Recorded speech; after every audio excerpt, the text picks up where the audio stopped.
Ini pertama kalinya aku berkencan dengan pria yang sangat kucintai. Mengganti pakaian yang cantik dan berdandan. Tapi sepertinya aku berubah menjadi lemah. Darah dari hidung terus keluar mengalir. Merasa darah keluar semakin cepat. Ia menggunakan kain untuk menahannya. Sang ibu yang pertama kali melihat situasi ini. Tidak tahu harus bagaimana. Di saat darah mengalir banyak. Tidak bisa menahan tubuhnya lagi. Saat itu mendengar suara bel. Pacarnya yang datang untuk menjemputnya. Ia menyuruh ibunya untuk tidak membukakan pintu. Ia tidak ingin pacarnya melihatnya dalam keadaan seperti itu. Ibunya yang panik tetap saja membukakan pintu. Tessa menggunakan usahanya. Pergi ke balik bak untuk sembunyi. Tapi tetap saja ketahuan oleh pacarnya. Pacarnya sangat terkejut. Dan hanya berdiam di depan pintu. Iya benar. Siapa yang mau berpacaran dengan penderita leukemia?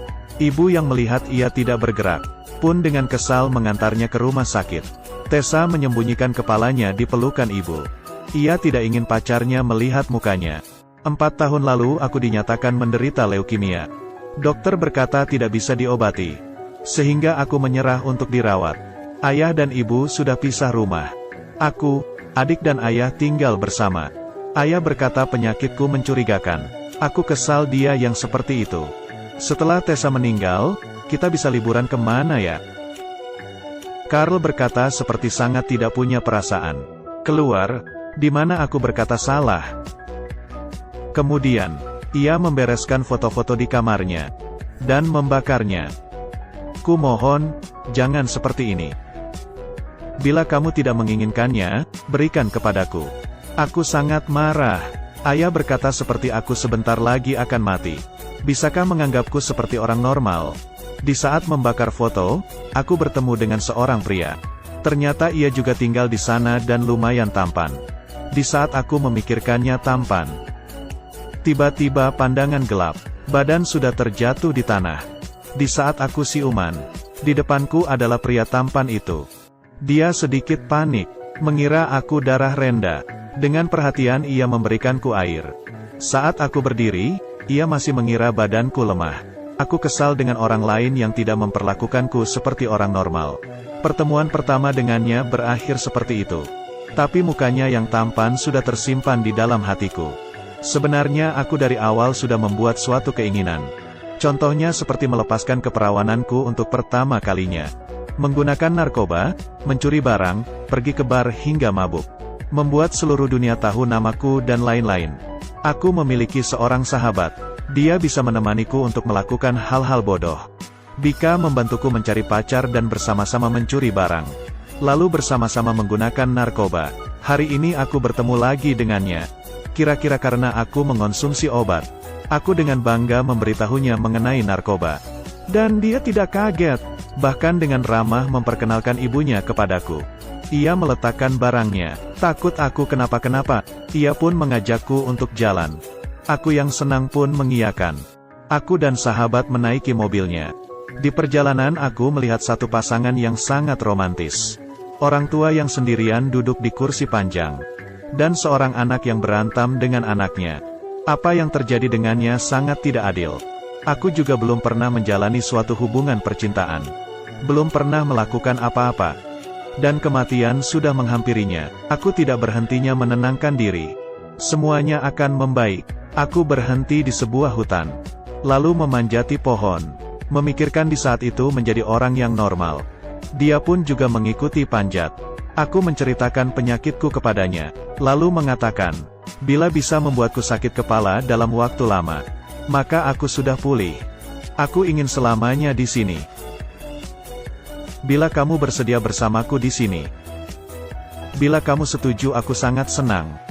Aku menderita penyakit. Tapi pria bernama Adam ini kelihatannya tidak peduli.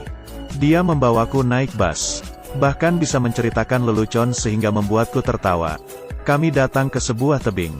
Dan duduk di atas kursi panjang menceritakan berbagai hal. Ternyata ayahnya sudah lama meninggal. Lalu karena hal itu ia keluar dari sekolah. Aku menyemangatinya untuk masuk sekolah lagi. Dia tiba-tiba menanyai aku takut mati gak? Aku tentu saja takut. Banyak orang mengira setelah terkena penyakit parah akan langsung pasrah. Ini bukan perjalanan pulang. Tapi di atas bus banyak orang. Tanpa terasa ia pun memeluknya. Dia juga memelukku. Aku perlahan-lahan meletakkan kepala di bahunya. Dan di saat itu, hatiku terasa sangat nyaman. Di malam hari, ia mengajakku ke sebuah pesta. Lalu mengantarku pulang. Sebelum berpisah, kami berdua merasakan tidak ingin pulang. Aku melihat tulisan yang kutulis di dinding. Hal-hal yang harus dilakukan sebelum mati. Akhirnya tercapai. Yang lebih senang adalah aku bertemu dengannya. Hari ini, karena ketahuan mencuri bersama sahabatku kami ditangkap. Melihat sahabat yang mencuri, aku baru mengetahui bahwa dia hamil. Saat dijemput pulang oleh ayah, dia tiba-tiba berhenti di depan ayah. Aku pun tidak memedulikan ayah lalu keluar menaiki motornya. Dia membawaku ke sebuah pantai, menyalakan api unggun dan berenang di pantai. Tapi karena hal ini aku pun diantar ke rumah sakit oleh ayah. Aku mulai muntah. Dokter berkata penyakitku sudah merambat ke seluruh tubuh. Takut waktu sudah tidak banyak lagi. Kabar ini bagiku bukanlah hal yang besar. Aku dari awal sudah mempersiapkan diri untuk meninggal. Di malam hari ayah memanggil ibu untuk bermain kembang api bersama. Ayah mengira di sebelum aku mati, untuk memberikanku kehangatan sebuah keluarga. Keesokannya, aku diam-diam menyetir mobil ayah keluar. Tapi sepertinya aku sangat tidak bisa menyetir. Aku menemui Adam. Yang membuatku tidak terpikirkan adalah, aku ingin kita kencan untuk yang sebenarnya. Kenapa tidak sekarang saja? Aku dengan senang ke rumah. Lalu membuka lemari ibu. Mencari pakaian yang bisa dipakai. Dengan cepat mengganti baju. Tapi badanku mulai kambuh. Kumohon jangan hari ini, kumohon. Adam yang mengetahui hal itu langsung buru-buru ke toilet. Dan melihat diriku yang seperti ini. Semuanya kelihatan sedih, tapi aku tidak menyalahkannya. Ayah dan ibu, karena penyakitku, hubungannya menjadi lebih baik. Di perjalanan pulang, aku menanyai ayah di saat aku pingsan tadi.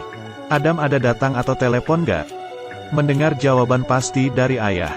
Aku sedikit sedih, juga sedikit kecewa. Kira-kira hubunganku berakhir seperti ini. Di saat aku mengira hubunganku sudah redup. Di perjalanan pulang, aku melihat namaku yang tertulis di dinding. Di semua tempat ditulis oleh Adam. Dia tahu keinginanku yang ini, yaitu membuat seluruh dunia mengetahui namaku. Lalu Adam datang ke rumah. Ayah kelihatannya bukan tidak menyukainya. Aku tahu ayah bukan hanya takut Adam tidak kuat untuk menerima setelah kematianku. Tapi Adam tidak memedulikannya. Dia tiap hari akan datang ke rumah untuk merawatku. Hingga ayah akhirnya menerimanya. Hari ini sahabat datang menemuiku. Dia memutuskan untuk melahirkan bayinya, dan aku sangat senang. Aku tidak ingin melihat nyawa menghilang di depan mataku. Hal yang ingin kulakukan sekarang adalah melihat anak sahabatku sebelum mati. Tapi sepertinya tidak mungkin. Adam tiap hari menemaniku. Tiap malam akan diam-diam masuk ke kamar melalui jendela. Lalu tidur di sebelahku. Sebelum aku pergi, ada seorang yang kucintai di sampingku. Adalah hal yang paling bahagia. Beberapa bulan kemudian aku melakukan pengecekan. Aku menanyai dokter, bisa tidak berikan aku waktu sebulan lagi? Karena 1 bulan lagi, sahabatku akan melahirkan. Dokter diam sebentar lalu menjawab, tidak. Semua ini tetap saja datang. Sekarang aku hanya ingin menemui Adam. Melewati hal paling sulit ini bersamanya. Di saat aku sampai di rumahnya, aku baru mengetahui Adam hari ini mengikuti orientasi sekolah. Dan akan kembali ke sekolah di bulan September. Aku kesal dan sedih. Aku kesal karena dia tidak memberitahukan hal ini kepadaku. Apakah dia memang memperlakukanku seperti itu? Dia bilang dia akan menemaniku hingga akhir. Aku kembali ke kamar lalu melempar semua barang karena marah. Ini semua apa? Setelah ayah melihat kejadian ini, ayah juga tidak bisa menahannya. Kamu memutuskan untuk tidak memberikannya kepadaku. Aku tidak ingin kamu mati. Aku tidak bisa menerima. Bawalah aku pergi. Ayah yang selama ini kuat akhirnya menangis seperti anak kecil. Aku tidak berbicara apa-apa, hanya diam di sebelahnya. Lalu tidak berhenti mengelusnya hingga tenang. Aku sendirian datang ke tebing. Dan duduk di atas kursi panjang. Adam menemuiku. Ia mengatakan hal masuk sekolah. Dan alasan ia tidak memberitahunya. Ia mengatakan aku sudah memberinya harapan untuk masuk sekolah kembali. Bila tidak, dia tidak mungkin melakukan hal itu. Iya, benar. Kita sudah melakukan kembali hal yang hilang. Ternyata dia hanya tidak bisa. Hal mengenaiku yang akan pergi. Aku pun memaafkannya, lalu berkata, aku akan kembali dengan bentuk yang lain. Aku akan menjadi perempuan pertama dengan rambut botak yang kamu temui. Maka aku akan melihatmu dengan sama. Bagiku meninggal di bahu Adam bukan lagi hal yang menakutkan. Dia memelukku dengan erat dan membawaku pulang. Dokter takut aku akan merasakan kesakitan yang luar biasa di akhir. Ia pun memberikanku obat. Beberapa hari ini aku tidak nafsu makan. Hanya ingin terus tidur. Adam selalu di sampingnya tanpa pergi. Diam-diam menjaganya. Waktu aku terbangun juga semakin sedikit.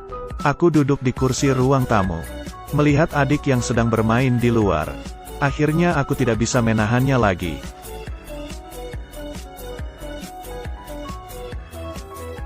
Semua pasti akan membaik. Aku kembali tertidur. Bayangan sejak kecil hingga besar tiba-tiba terbayang di depanku. Rambutku panjang.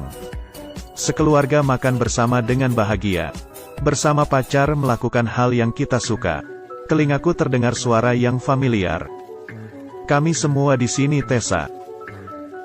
Kami semua mencintaimu. Kamu melakukan dengan baik. Sudah boleh pergi, kamu sudah boleh pergi. Selamat tinggal, Tessa. Bila kamu mau, kamu boleh menjadi hantu dan menangkapku. Aku tidak takut. Aku sangat berusaha untuk membuka mati. Tapi tidak bisa. Selamat tinggal keluarga yang kucintai. Selamat tinggal pacar yang kucintai. Kalian jangan sedih karenaku. Aku hanya ada di sisi lain. Menjalani hidup baru.